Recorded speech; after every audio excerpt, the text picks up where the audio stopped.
Agora vamos ver os alimentos que compõem uma AFA. Lembrando que alimento, quando a gente se refere a alimento verdadeiro, é o que a terra criou, não é o que o homem preparou com as mãos. Isso seria comida. Alimento é uma substância completamente orgânica, sim, que saiu da terra. Então, temos as frutas com suas 5 classificações, que são as neutras, cítricas, semicítricas, doces e gordurosas. Temos os vegetais, né? Frutos vegetais, vegetais raiz sem amido, vegetais raiz com amido. Depois temos as folhas com suas 3 classificações: folhas tenras, folhas rígidas e crucíferas. Depois temos as proteínas, oleaginosas, leguminosas e os grãos. Então, essa classificação de cada um dos alimentos que compõem a AFA está na ordem que a gente deveria consumir eles também. Sim, os mais recomendados por primeiro e os que menos recomendamos ou que tem que fazer um processo a mais de consumo, né, por último. Então tá desde o mais simples até o mais complexo. Depois vamos passar para aprender e entender sobre as frutas, né, e suas classificações. Vamos para as frutas neutras. Quais são? Melão e melancia, as únicas duas nesse planeta que são monofágicas, que têm mais de 80% de água, por isso elas não precisam de muito esforço digestivo, elas passam diretamente para o intestino, não precisam de segregar fluido biliar, por isso se consideram neutras pela sua rapidez digestiva e por ter muita água também, sim?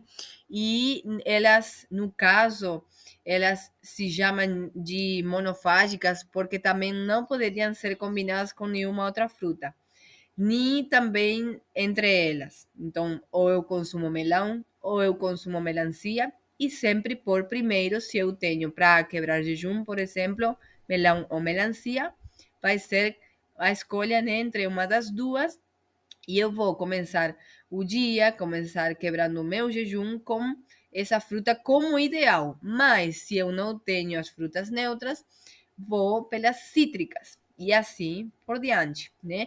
Frutas cítricas como limão, abacaxi, pitaia, maçã, ameixa, tomate, acerola.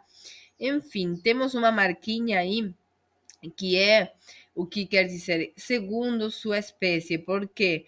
Porque as frutas, dependendo do estado de maturação, elas vão ser mais cítricas ou menos cítricas.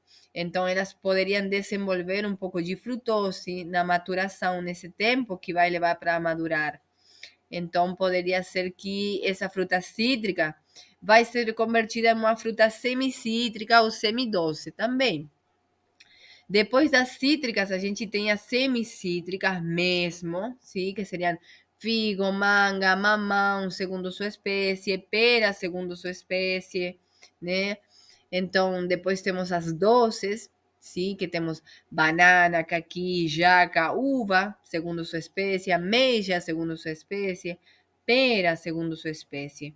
E as gordurosas, né? As únicas duas que se consideram de fruta gordurosa é abacate e a polpa do coco verde. Já vamos falar do coco seco, o que acontece com ele.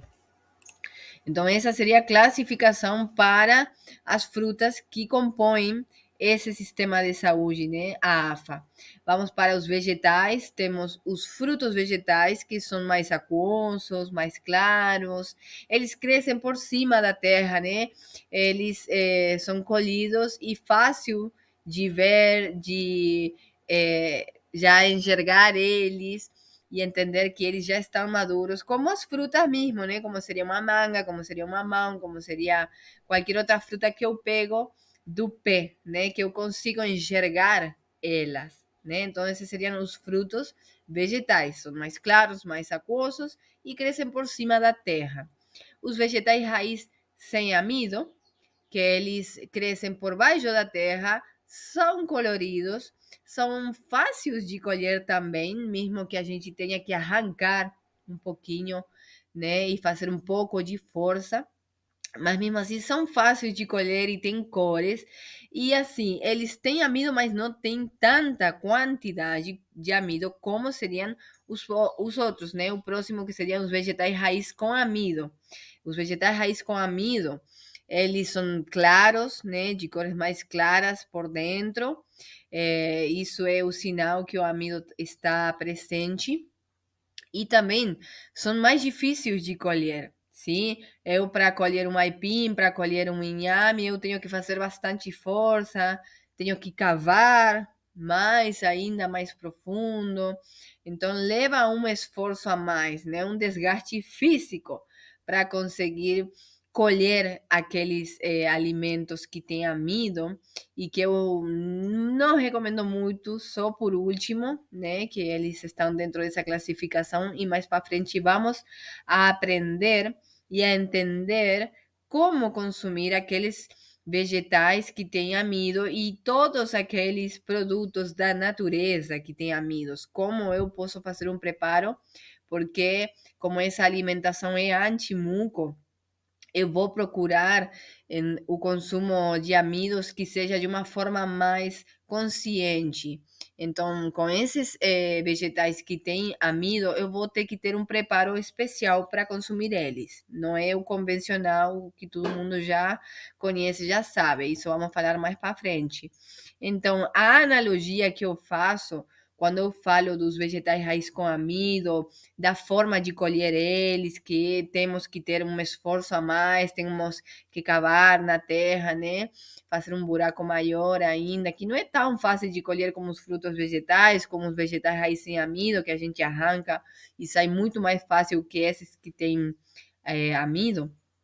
Então, eu faço essa analogia de que se a gente tem que fazer um esforço para colher, então talvez, com certeza, eu tenho um esforço digestivo também.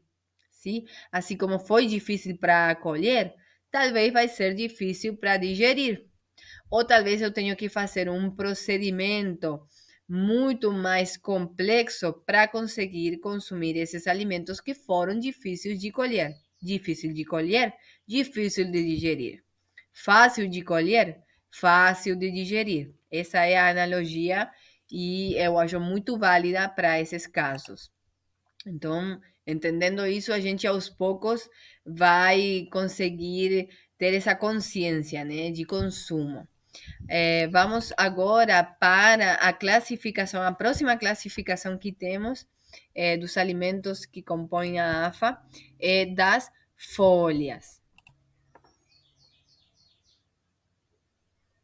As folhas temos três tipos de classificações para elas. Então, temos as folhas que são tenras, sim, que são moles, que são muito mais prazerosas de consumir. Temos as folhas que são mais rígidas, que aí são um pouco mais duras, né, para mastigar, aí já dá um trabalhinho a mais. E temos as crucíferas, que são mais duras, né, porque tem uma composição maior de celulose. Então, partindo desde as folhas tenras, são as mais recomendadas para o consumo. E depois as folhas rígidas, aí eu já teria que mastigar um pouquinho a mais. E as crucíferas, não adianta só com mastigar bem, né? As crucíferas a gente tem que fazer um tratamento específico de branqueamento, de fermentação rápida ou fermentação longa, de vapor também, porque não, para consumir e conseguir digerir e assimilar os nutrientes que elas têm. Por isso eu deixei para o último elas, sim? E depois a gente tem a próxima classificação, que é a classificação das proteínas. Temos as oleaginosas, sim, que são os frutos que são mais gordurosos, né? Os frutos da natureza mais gordurosos que existem. Por exemplo, girassol, nozes, as castanhas, todos os tipos de castanhas, pistache, avelã, azeitonas, amêndoas, coco seco. Aqui entra o coco seco como uma proteína, sim? O coco verde, a polpa dele era uma fruta, sim? Agora ela já está mais complexa e ela foi se convertindo numa proteína, né? A proteína é uma molécula complexa, é por isso. E se a gente vê com todas essas oleaginosas, dá para fazer óleo, sim? Os azeites. Então, por isso, essa classificação dessas proteínas como oleaginosas. Depois temos as leguminosas, sim? Que são as sementes que dão embagem. Essa é a diferença com os grãos, né? Por exemplo, grão de bico, feijão, lentilha, ervilha, os amendoim, né? Essas seriam as leguminosas.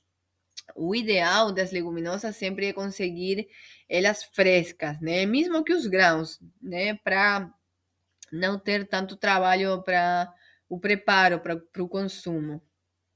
Depois os grãos, que são as sementes que dão espigas, sim? Essa é a diferença. Também eles têm mais carga de amido. Por isso, elas estão por último, né? Os grãos por último. A gente vai tentar consumir primeiramente oleaginosas ou leguminosas e por último os grãos e em menor quantidade, né? Também porque o nosso organismo não está preparado para assimilar semelhante quantidade de carboidrato complexo.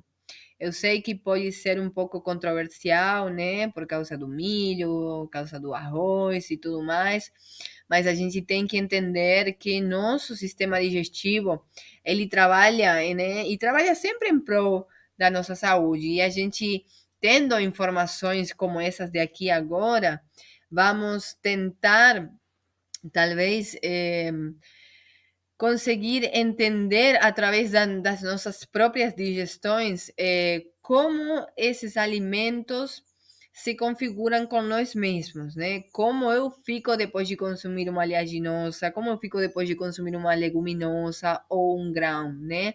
Como eu consigo fazer a digestão desses elementos da natureza, né? Que são os alimentos que compõem a AFA. Então, tudo esses alimentos que eu apresentei agora, eles estão na ordem certinha que a gente teria que consumir se tiver eles, né? Eu sempre começando pelas oleaginosas, depois por leguminosas, depois pelos grãos, e assim em cada uma das classificações que já passamos.